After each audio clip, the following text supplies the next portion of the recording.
నిజామాబాద్ జిల్లా మోర్తాడ్ గాండ్లపేట్ పెద్దవాగు నుంచి ఎలాంటి అనుమతులు లేకుండా అక్రమంగా తరలిస్తున్న 3 ట్రాక్టర్లను పట్టుకుని సీజ్ చేసి జరిమానా విధించినట్లు మోర్తాడ్ మండల రెవెన్యూ ఇన్స్పెక్టర్ రంజిత్ పోలీస్ అధికారులు తెలియజేశారు.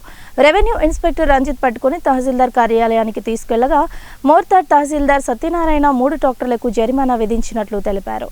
అలాగే మోర్తాడ్ మండల పరిధిలోని ఏ గ్రామంలో నుండైనా ప్రభుత్వ అధికారుల అనుమతులు లేకుండా అక్రమ ఇసుక రవాణా చేసినా, అక్రమంగా మొరం రవాణా చేసినా ఎంతటి వారైనా సరే వదిలేది లేదని, వారిపై చట్టపరంగా కఠిన చర్యలు తీసుకుంటామని తహసీల్దార్ సత్యనారాయణ ఎస్ఐబి విక్రమ్ హెచ్చరించారు. గుడ్ ఈవినింగ్ అండి. ఈరోజు మోర్తాడ్ మండల కేంద్రంలో ఒక 3 ట్రాక్టర్స్ని మనం పట్టుకోవడం జరిగింది.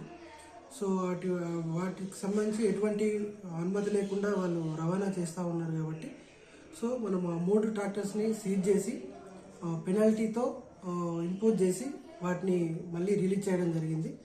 సో ఫ్యూచర్లో కూడా ఎటువంటి ఇసుక అక్రమాలు జరిగినా కూడా మనం కఠిన చర్యలు తీసుకుంటామని